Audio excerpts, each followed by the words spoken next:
What's up, guys? Welcome back to my channel. I know my hair are messy, and I'm definitely gonna fix them. Like I mentioned in the previous video, that I'm gonna fix them. I'm gonna cut them, probably by tomorrow. Hopefully by tomorrow, I will try. I won't say I will try my level best, because if I'll try my level best, then of course they'll be fixed by tomorrow itself. But and there is nothing like trying my level best. It's not a very big thing. It's a very normal thing. It's a very easy thing. I mean, I can easily go to a barber shop and get them fixed, get them cut, get a good haircut. I mean to say, right? But the thing is, why I'm saying that I will try my level best or something, because I'm not going to any barber shop for this haircut. I will try to have a haircut on my own at my home only. So it's me only who will be giving myself a haircut. Probably by tomorrow. Tomorrow is Thursday, if I'm not mistaken. Yes, tomorrow is Thursday. Okay, but you will be seeing this video on some other day. Maybe by Friday or Saturday. I don't know. Okay. So the topic for today is another very important topic, and the topic goes like this. It says, "What is the difference between knowing English and communicating in English?"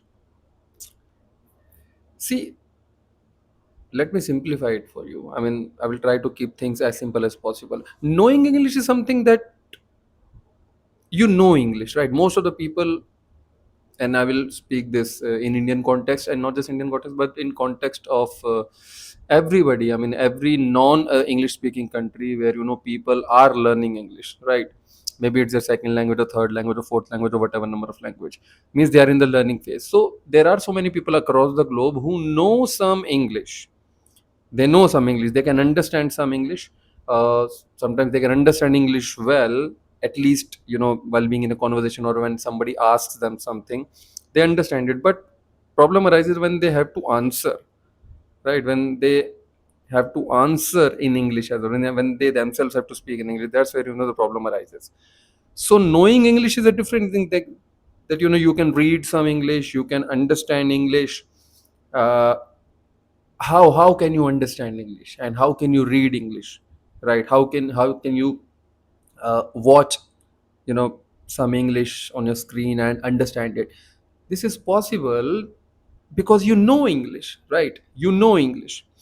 But when it comes to communication, see, communication basically means where you are also able to express yourself in English, where you are also able to speak in English. You can become a part of a conversation. And I'm of course, there are multiple types of communication and everything, but I'm speaking this specific in regards to communication only. I'm sorry, in regards to speaking only, right? Where you know you speaking this language is concerned. That's what I'm talking about. So when it comes to communicating in English, that's where the problem arises. That's where most of the people feel stuck, most of the people feel hesitant and so underconfident. See, it majorly happens because we have not practiced uh, being a communicator, while using this language. It happens because we are not confident. And why we are not confident? We are not confident because we have not practiced speaking this language. We have practiced reading this language, we have practiced listening to this language, we have practiced maybe even writing this language. But what we have not practiced is speaking this language, speaking English. And till the time you won't start speaking English, you won't get good at it, you won't get better at it, you won't forget about being so good at it, or exceptional at it, or absolutely fluent or anything, because we are not doing the right kind of practice. In order to become a speaker, I have highlighted this thing n number of times, that in order to become a speaker, we'll have to practice speaking. See, there is a saying that practice makes a man perfect, but practice makes us perfect only in something that we are practicing. I mean, if you are practicing reading, you will become a very good reader. If you are practicing listening, you will become a very good listener. If you are practicing writing, you will become a very good writer. The problem arises when when we start practicing A, when our outcome, when the outcome, when we, you know, the outcome that we want is B. So we are practicing A, but the outcome that we are anticipating is, or the outcome that we want is B. In order to get B, we will also have to practice B. Then only we can get B. How can we get B while practicing A? In order to become a speaker, we'll have to practice speaking. Till the time we won't start speaking, how can we become a speaker? Till the time you won't practice swimming actually in water, how can you become a swimmer? Till the time you don't actually start practicing boxing, how can you become a boxer? You might read a lot about boxing, you might listen to a lot of content about boxing, right? You may even write a lot about boxing, but it won't make you a boxer. The practice of boxing only will make you a boxer. I hope you have already got the idea what I'm trying to say. Knowing English is a different thing. There are a lot of people who know a lot of English. There are so many people who know a lot of grammar. Their vocabulary is also great, but they have never practiced communicating with anybody. They have never practiced speaking. And this is why, whenever it comes to a communication, whenever it comes to communicating in English or becoming a part of any conversation in English, that's where they get stuck. That's where they feel so underconfident, so hesitant. Just because we have not practiced it, we have not given a lot of repetitions to speaking, that too consistently. Consistency is the beast of a thing, is the most important thing. Even if you are practicing speaking for 2 minutes, yes, even if you're doing it for 2 minutes, but it should be done daily. It should be done consistently over a period of time. Then only you will start to feel the improvement. Then only you will start to feel confident. Let me tell you one thing that I've learned is that confidence comes with repetitions. The more number of repetitions you put into something, the more confident you become. Because your brain says what? Your brain says, yeah, this is something that I've already done multiple times. I've already done it a lot of times. I have already done it a lot of times. So when it comes to doing it one more time, I can do it because I've already done it a lot of times. Confidence increases when number of repetitions increases with consistency. It's not that I did something today, then I did something again after, let's say, 2 months, then I did something again for after another 3 months or 4 months. No, I must do it daily, as frequently as possible.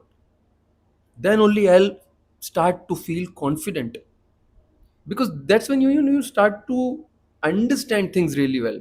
And it's not just related to English, it's related to any damn thing. For example, you have, let's say, a math exam coming up, let's say, in a week, and you are practicing, you are studying for your maths exam, and there's a particular chapter, let's say there is, that particular exam is for that particular chapter only.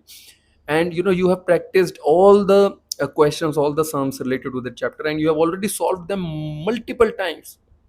Like maybe you have already gone through 10 times or even 15 times. And every time, with every repetition, you are feeling more and more confident, and you're thinking that, yes, things are becoming very easy for me. It gets easier and easier and easier with every repetition, let me tell you. So when you have already solved those sums multiple times and many times, now you're feeling way more confident. You're so confident, and you are like, oh, even if I have to give my exam today, it's completely okay with me. Forget about after a week or anything. I mean, I can even perform this exam today itself, right now itself, because now you're confident. But the people who have not done it, who have not solved, who don't know anything related to that particular chapter, or they have practiced very little or something, they will be very hesitant or very less confident even on the exam day as well. No matter if it's after a week or even after a month, if they want to practice, they will feel so underconfident and so unfortunate or so hopeless even on exam day, because they have not practiced. And you have practiced, you have given many repetitions to that thing. Repetitions increase our confidence, because your brain just simply says one thing, that I have already done this thing multiple times. I've already done this thing many times. I have to perform it one more time. It's a piece of cake for me, right? That's how our brain thinks. But if we are absolutely new, or if we have not given, any significant number of repetitions to something, our brain thinks like what? Our brain thinks like, oh my god, I don't know how things will happen. I don't know whether I'll be able to pull it off or not, whether I'll be able to do it or not. That's how our brain thinks, because the brain knows that, it doesn't have good hold over that particular thing. Yeah, it has done it maybe some amount of times, but that some of times that number of repetitions is very less.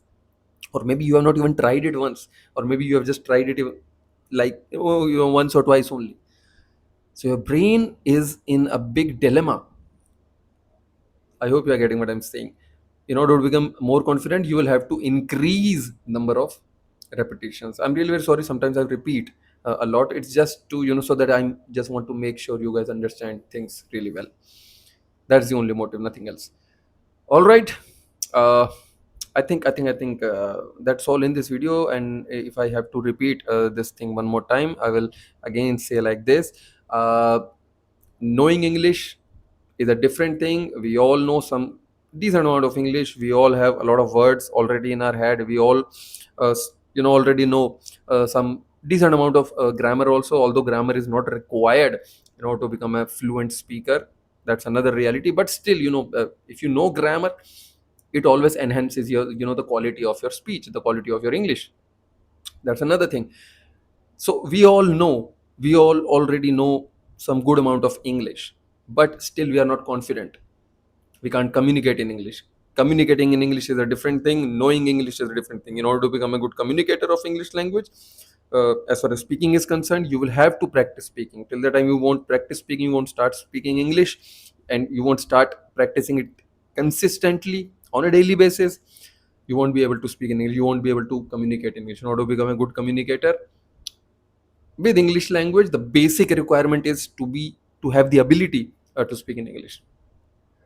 I hope all this makes sense with you. Thank you so much for watching this video. If you guys want to have one-on-one speaking practice conversation with me, I've shared the links in the description and in the pinned comment. You can check that out. And if you want to say any other thing, you can leave that in the comments of this video. Thank you so much. I'll see you in the next video. Bye.